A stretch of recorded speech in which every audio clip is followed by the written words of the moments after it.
So imagine, if you will, a single text that claims to contain a teaching that is literally billions of years old. Right. Philosophy that's supposedly been passed down through an unbroken lineage of 7 specific historical figures. Yeah, over the course of like 11,000 years. Hmm? But, and this is the crazy part, according to the source itself, this massive, sweeping teaching was only fully written down in its final, definitive form over the course of just 171 days. In the 21st century, no less. Right, in the 21st century. It's an incredibly ambitious framework. The work presents itself not just as a philosophical treatise, but really as the ultimate uncorrupted record of human spiritual evolution.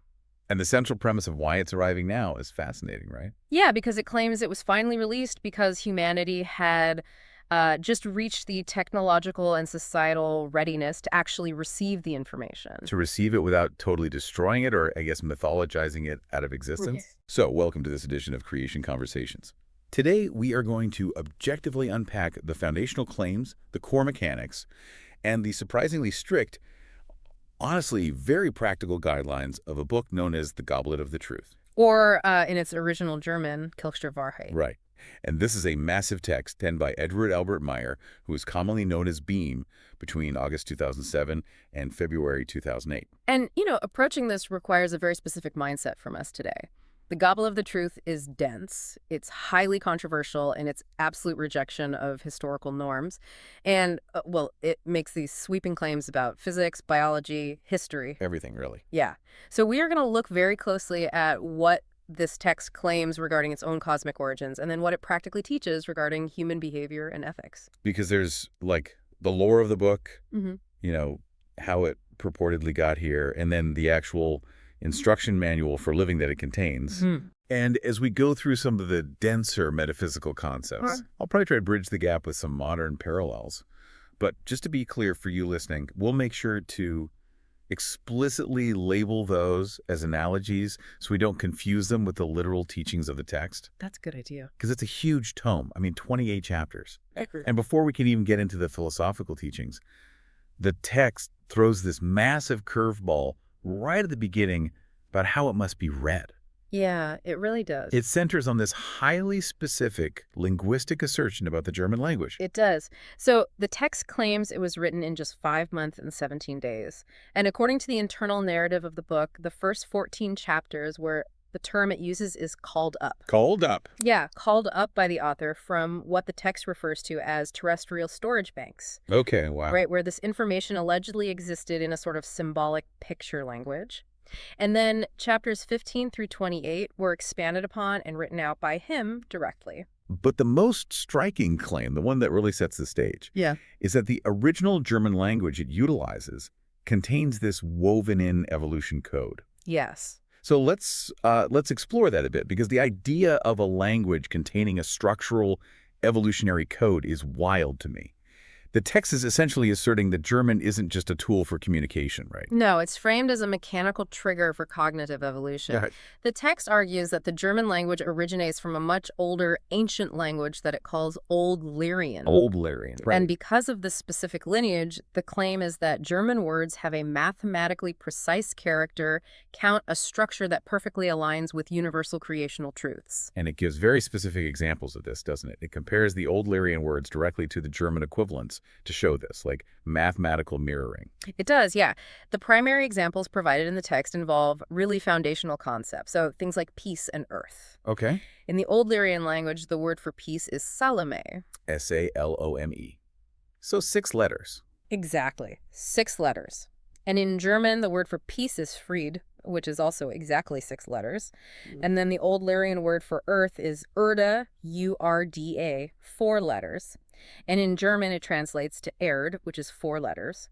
The text asserts that this isn't just a coincidence, but a structural resonance that carries over from the ancient language into modern German. So the claim here is that because of this structural and mathematical precision, reading the German text actually activates this evolution code. Right. It allegedly triggers unconscious impulses from those cosmic or terrestrial storage banks we mentioned, and those impulses subtly begin to evolve the reader's consciousness over time. And the mechanism of action described here is entirely unconscious. I think that's important to stress. Yeah. The text is very clear that this has nothing to do with conscious manipulation or coercion or even intellectual persuasion. It describes the process almost like a slow dripping of ancient retained knowledge directly into the subconscious mind. And a really crucial stipulation is that this code is only fully effective when every single word of the German text is in its correct place. Right, like perfectly formatted. Yeah, written completely free of errors. The structure itself is the key. And this is the part that really caught my attention. What if you don't speak a word of German? The text claims this evolutionary trigger works regardless of your comprehension of the language, right? That is the core of the mechanical claim, yeah. It says the code works whether you read it silently, whether you read it aloud, or even if someone else is reading it aloud to you in the same room. Exactly.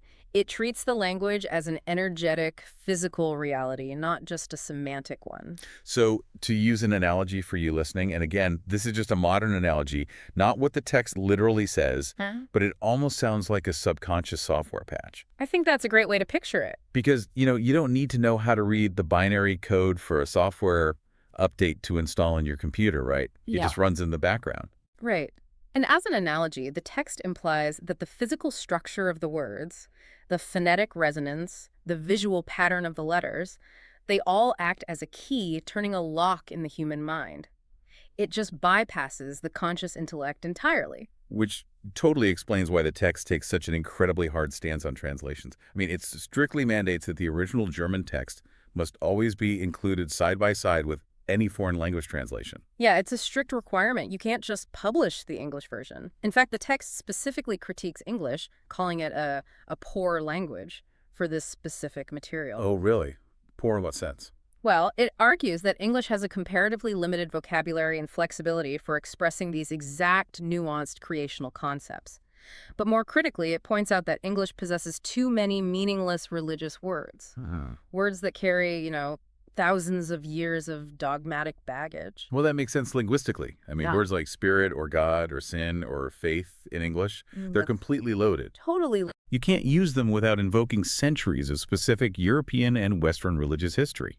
The reader's brain just immediately jumps to those associations. Exactly. And the text argues that those words lack the neutral, precise, mechanical equivalents that are found in the German language it employs. Therefore, a perfect code-compliant translation into English or really any other language is deemed impossible. So the German is actually required to maintain the structural integrity of this alleged evolution code. That's the claim, yes. Okay, so the very act of engaging with the physical book becomes an active practice, independent of just intellectually learning the philosophy. Right. But, okay, if this message is so mathematically encoded and so vital for human evolution, we have to look at the history the text presents. Like, who has been trying to deliver this message? Right. And why is it only appearing in this definitive written form right now? Well, the Goblet of Truth outlines a very specific lineage of 7 proclaimers, or prophets. But it claims these aren't just 7 random historical wise men who happen to share similar ideas. It's much more interconnected than that. Yes, it asserts they actually represent the continuous sequential rebirth of a single ancient spirit form.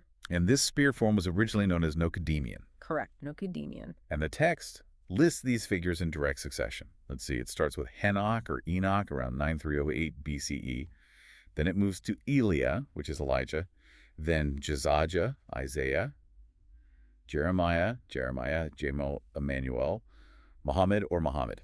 And finally, the 7th in the line, Eduard Albert Meier, Beam. And hearing that specific lineage immediately raises a really critical historical question, right? Which, honestly, the text actually anticipates and answers directly in chapter 6, verse 10. Yeah, because if this teaching is the ultimate source of wisdom necessary for human survival and evolution, why wasn't this complete definitive book given to us 11,000 years ago? Right. Wait. Why did this Nocademian spirit let humanity stumble in the dark for millennia, suffering through all these religious conflicts and confusion, relying on scribes who, according to the text, were just going to ruin the message anyway? Well, the text provides a surprisingly pragmatic, basically technological explanation for that. Oh. Yeah.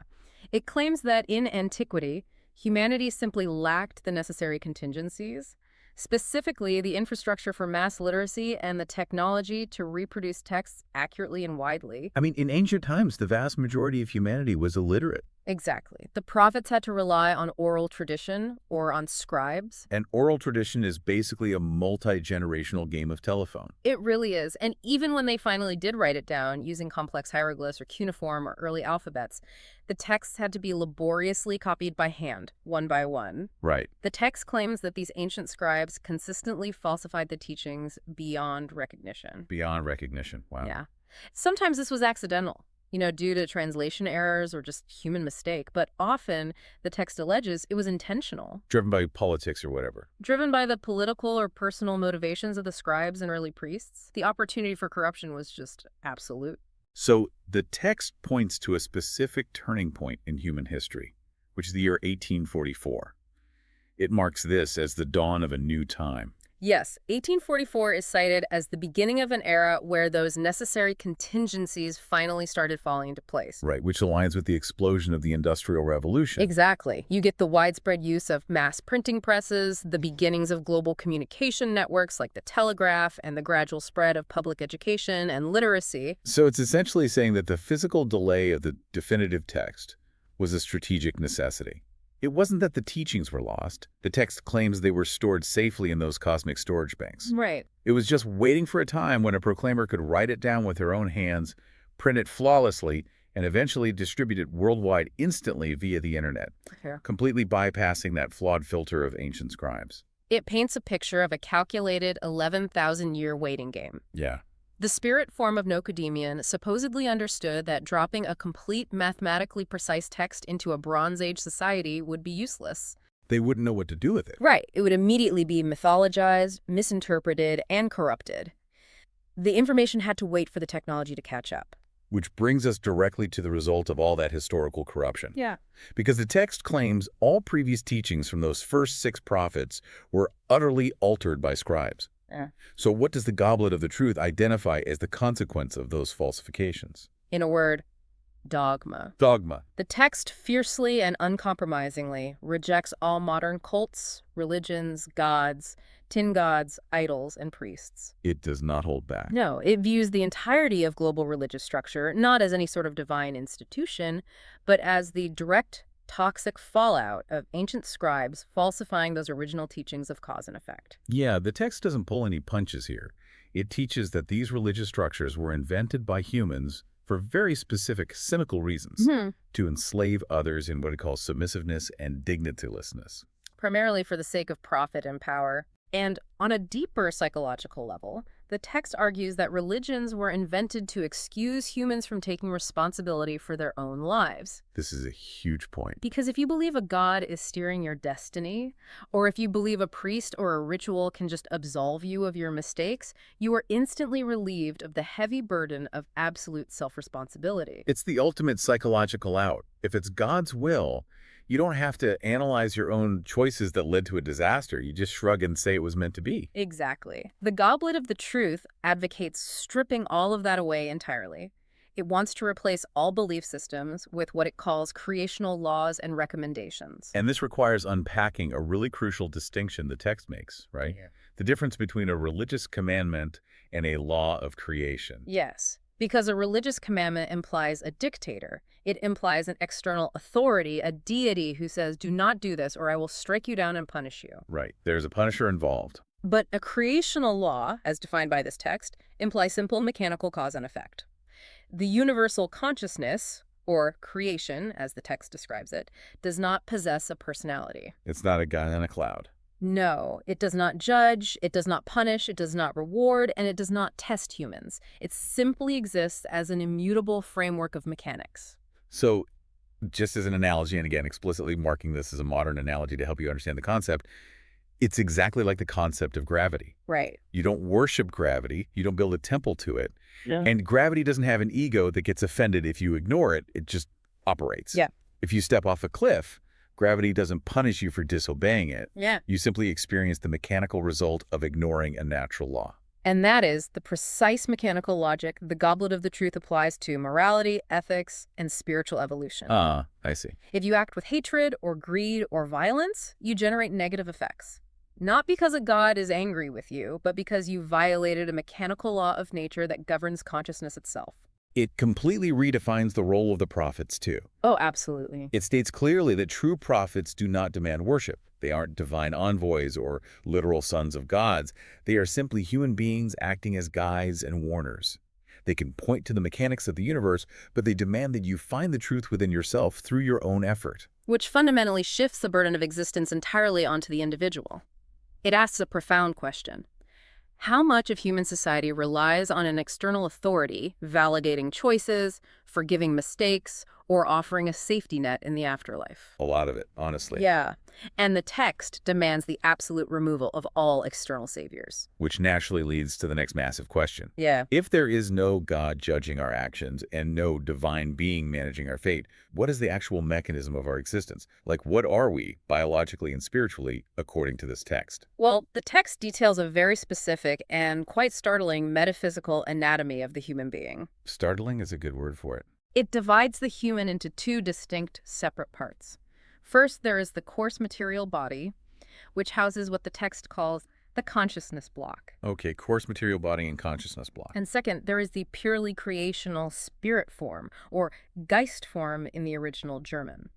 Let's break that down because it gets incredibly granular. The text claims this immortal spirit form resides in an actual physical location in the human body. It does. It says it's in the colliculus superior, which is the roof of the midbrain. Biologically speaking, the colliculus superior is a paired structure in the mammalian midbrain. It's normally involved in directing behavioral responses towards specific stimuli in the environment.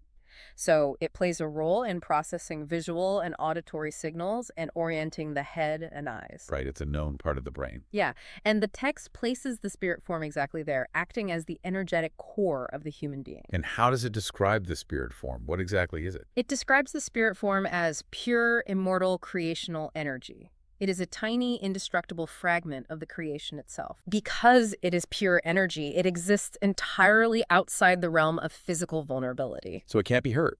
Right. It cannot be harmed by weapons. It cannot feel physical illness. It doesn't experience cold or hunger.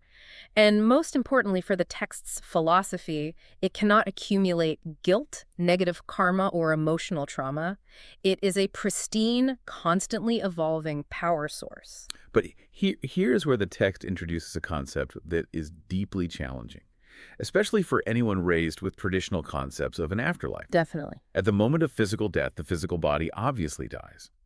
But the text teaches that the consciousness block, which is defined as your personality, your ego, your specific memories, the you of this current lifetime, that is permanently and entirely extinguished. It dissolves. It ceases to exist for all time. The philosophical weight of that really cannot be overstated. There is no traditional afterlife for the ego in this teaching. The person you are today, your quirks, your specific attachments, your identity will never exist again anywhere in the universe.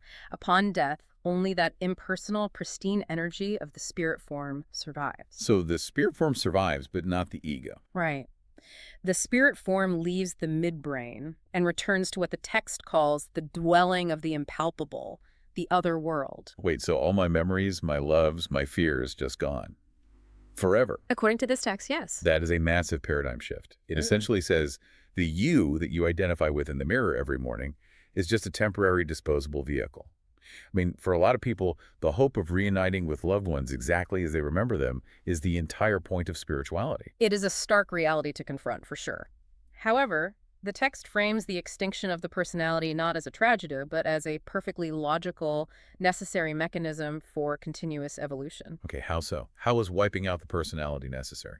Think about the immense psychological burden of carrying the trauma, the biases, the hatreds, and the limitations of thousands of past lives. Oh, wow. Yeah. If your ego survived intact from lifetime to lifetime, you would be absolutely paralyzed by the accumulated baggage. You remember every time you were murdered or every time you hurt someone. Exactly. So by extinguishing the personality and the specific memories at death, the spirit form allows a fresh, unburdened consciousness block to be formed in a newly born human body.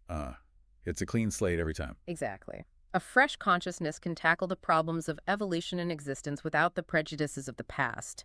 The evolution is carried forward in the energy and the subtle wisdom of the spirit form, which subtly influences the new consciousness block. But the old ego, it's completely gone. It's a system designed for forward momentum, not nostalgic retention. Okay, but because the spirit form cannot accumulate guilt or carry personal baggage into that impalpable realm, the consequences of our actions have to play out somewhere, right? The ledger has to balance. It does. And the text says they play out here, in the physical, material realm. Which brings us to the absolute core of the Goblet of the Truth's practical philosophy, the law of interaction, or cause and effect. The text teaches that every single thought, every feeling, every word spoken, and every action taken sends out what it calls fine fluidal and half-material swinging waves. Okay, let's talk about these swinging waves, because the text is essentially using the language of physics to describe thoughts. It really is. We can think about it a bit like resonance or string theory, where everything at a fundamental level is vibration. Right. We know that electromagnetic waves carry energy and information. Well, the text postulates that thoughts and emotions are not just abstract, ephemeral concepts trapped inside the skull. They are actual, measurable, at least on a fine fluidal level, emissions of energy. They go out into the world. They do. They interact with the material reality and other consciousnesses, and eventually, inevitably, they flow back to the creator of those waves. So if you constantly generate waves of anger and hostility, you're literally saturating your environment and your own future with that specific frequency. Guilt, destiny, and fate are not handed down by a divine judge keeping score. They are purely material constructs created by your own free will and the waves you yourself generate. The text uses a really powerful phrase. What becomes will also pass away. Every cause has an effect, and humans alone are responsible for the causes they set in motion. The text is exceptionally explicit about rejecting the concept of a predetermined fate. It states that blaming illness or misfortune or war on God's will, or claiming that your suffering is just a predetermined test, is an act of extreme irresponsibility. It is viewed as a total abdication of power. It's a way of dodging the terrifying reality that human beings have the immense power to change their destiny just by changing the causes they create with their own minds. You're not a victim. Right, you are not a victim of a cosmic plan. You are the generator of causes. So to use an analogy again, just to make this tangible for you listening, it's like being the author of a book, but the ink you use to write the story physically alters the real world around you. That's a powerful way to look at it. If you write a story filled with hatred and conflict, your actual environment becomes hateful and conflicted. You can't blame the publisher or the universe if the story ends in tragedy. You hold the pen. The text teaches that your thoughts and feelings are literally that ink. And that is the ultimate call to self-awareness. The text urges the reader to scrutinize their own thoughts and feelings constantly at every moment. It demands that you recognize them as the literal architects of your future reality.